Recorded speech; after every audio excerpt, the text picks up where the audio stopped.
Challenge यही है कि पाकिस्तान में जर्नलिज्म 100% कभी भी जो है ना वो नहीं हुआ एक अनबायस्ड। हाँ, दो चीजें, एक तो ये कि आपको एज अ जर्नलिस्ट कभी भी खुल के खेलने का मौका तो आपको किसी भी दौर में नहीं मिला है।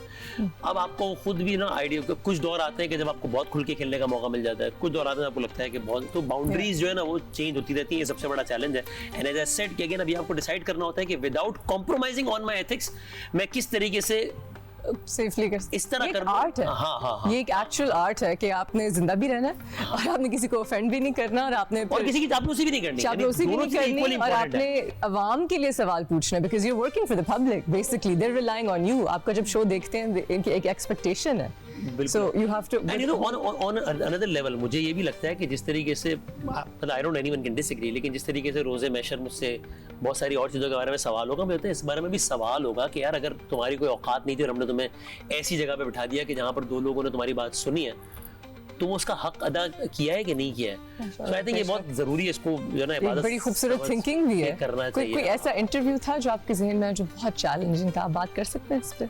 चैलेंजिंग इन द सेंस कि ये धमकियों के अलावा मुश्किल हो या सवाल ठीक से ना, जो भी आपके जहन में कोई बैठता है इंटरव्यू जिंदगी का कोई भी जो या बहुत प्रोमिनेंट था या बहुत मुश्किल था आपके लिए? अच्छा, जो प्रोमिनेंट था, जो बहुत एक्साइटिंग था, वो तो बेनजीर भुट्टो साहिबा का था। मैं न्यूज़ कास्टर था और उनका इंटरव्यू किया। और हाँ, और आप तो बहुत नए न्यूज़ कास्टर हो। हाँ, मैं फील्ड में आया मुझे सवा साल हुआ था शायद। तो वो इंटरव्यू, और वो इंटरव्यू अचानक लाइनअप हुआ था। मैं दुबई टाइम के मुताबिक हमारी शिफ्ट खत्म होती थी दोपहर 3 बजे, सुबह 7 बजे शुरू होती थी। तो मैं, और उस जमाने में सिंगल एंकर होता था, अभी तो 2 लोग खबरें पढ़ रहे थे ना, जमाने में एक ही होता था। तो मैं खबरें पढ़ रहा था 2:57 पे, मैंने बस वाइंड अप करना था। जब मैं वाइंड अप करने लगा तो हमारी प्रोड्यूसर थी, मुझे नाम भी याद है उनका, नवीन जैदी नाम था। उन्होंने मुझे कान में कहा कि बदामी अभी खींचो।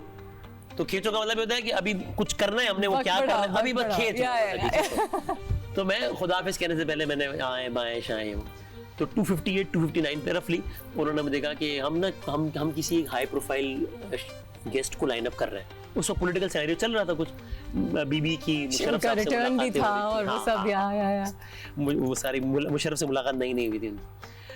तो अब मैं सुनता गया और मैं बोल रहा हूँ, खींच रहा हूँ, और फिर उन्होंने अगले मिनट मुझे कहा कि बदामी हम ना शायद बेनजीर मिल जाए। तो पढ़ते पढ़ते एक लम्हे को तो मेरी और वो लाइव ऑन एयर, पता भी लाइव चला, रिएक्शन भी नहीं दे सकते। हाँ, जाहिर है। और कुछ 40 सेकंड बताएगा बेनजीर लाइन में बात करो। अच्छा, हाँ। तो उसके बाद we were live for next 25-30 minutes.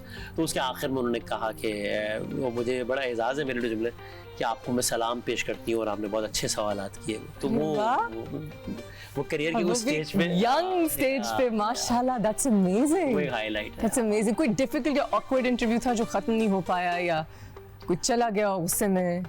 हाँ। आप नाम लिए बगैर भी कह सकते हैं अगर आप कंफर्टेबल हो। मेरा वैसे बड़ा एहतराम का ताल्लुक कभी भी है।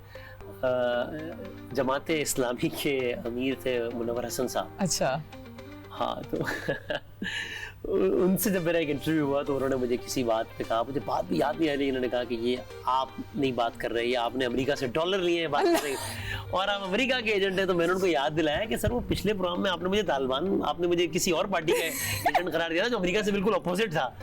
तो मैं दोनों बातें सही नहीं हो सकती, मैं सेम टाइम दोनों का एजेंट तो नहीं हो सकता। तो उन्होंने कहा आप इसके भी एजेंट तो इसके भी एजेंट, दोनों ये कैसे होगा ये। वो जरा एक ऑकवर्ड सिचुएशन हो गई थी। लेकिन मैंने उस इंटरव्यू के बाद उनके साथ बैठ के चाय पी। मैं कहा सर ये जो हुआ है टेलीविजन, आपकी राय थी, ठीक है, आई रिस्पेक्ट दैट, लेकिन अगर आप माइंड ना करें तो I would like to have a cup of tea with you after the show. मैंने कहा जी ठीक है, लेकिन मैं कहा मैं शो का कुछ डिस्कस नहीं करूंगा। Will you ever join politics? No, You're I'll so not. intelligent politically.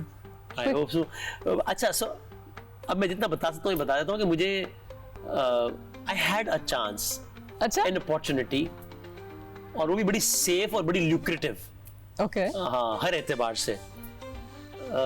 लेकिन मैंने बहुत हाथ जोड़ के माजरत की। वो इसलिए कि अब अगर मैं किसी भी ABCD पॉलिटिकल पार्टी का अगर मेंबर हूँ, मेंबर नेशनल असेंबली हूँ या सेनेटर हूँ या कुछ भी हूँ, फिर अगर मुझे उस पार्टी की लीडरशिप में कोई बात बुरी भी लग रही है तो मैंने तो उसने जाके सामने बैठ के तारीफ ही करनी है ना उसकी, क्योंकि मैं आपको कैसे बोलूंगा कि मेरे लीडर में तो ये मसला है। आप नहीं रहेंगे ना। हाँ, तो मैंने कहा यार ये मैं नहीं कर सकूंगा यार। मैं वैसे कौन सी पार्टी माजरत है, अब वो सोचते हैं। तो कोई ऐसे सवाल हैं पाकिस्तान में जो पूछने चाहिए लेकिन नहीं पूछे जाते? जर्नलिस्टिक पर्सपेक्टिव से कोई टॉपिक्स हैं जिनको अटेंशन चाहिए और उस पर अटेंशन नहीं जा रही है? अच्छा, यूँ तो आप देखिए तो बहुत सारे ऐसे टॉपिक्स हैं जो कि I will be honest with you कि जो अनफॉर्चुनेटली रेटिंग्स की दौड़ की वजह से जो टॉपिक्स कॉम्प्रोमाइज हो जाते हैं उन पर बात ही नहीं होती, और उसमें दो तरफा जिम्मेदारी है। ज़्यादा जिम्मेदारी हम लोगों की है। इससे पहले कि मैं ये कहूँ कि ज़्यादा जिम्मेदारी हमारी इसलिए कि अगेन अगर हम किसी जगह पे बैठे हैं तो हमारी कुछ रिस्पॉन्सिबिलिटीज़ भी हैं जी, और थोड़ी सी जिम्मेदारी है, वो कितना परसेंट है वो लोग को डिसाइड कर लें, वो लोगों की भी है।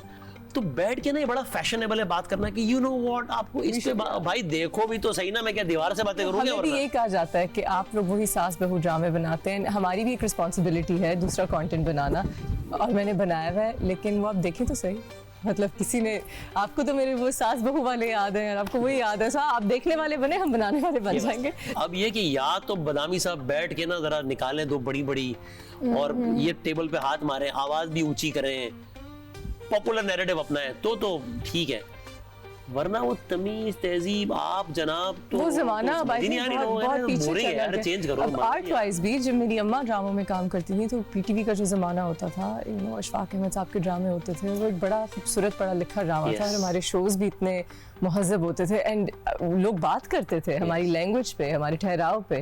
That's just kind of gone, और अब काफी बदतमीजी आ चुकी है हर सेंस में, हर चीज में। आप, अब हम पुराने ज़माने की बात कर ही रहे हैं, तो नए ज़माने में या पुराने ज़माने में आपका कोई है ऐसे जर्नलिस्ट दुनिया में, जर्नलिज्म की दुनिया में कोई आइडल जिसको आप देखते हो और पसंद करते हैं? ओके, सो जिनको मैंने वो जो मैं कह रहा था ना, वाले साहब के साथ बैठ के खबरनामा देखता था मैं, उस खबरनामे के बाद 10 बजे पीटीवी पर प्रोग्राम स्टार्ट होता था करंट अफेयर्स का, तलत हुसैन साहब होस्ट करते थे। अच्छा। मैं उनको बहुत आइडियलाइज करता हूं। सो उस जमाने में वो, और आजकल के जमाने में वो न्यूज शो के लिहाज से आई थिंक शाहजेब खानज़ादा बहुत अच्छा, great job. Praising his contemporaries, बहुत कम करते हैं ऐसे।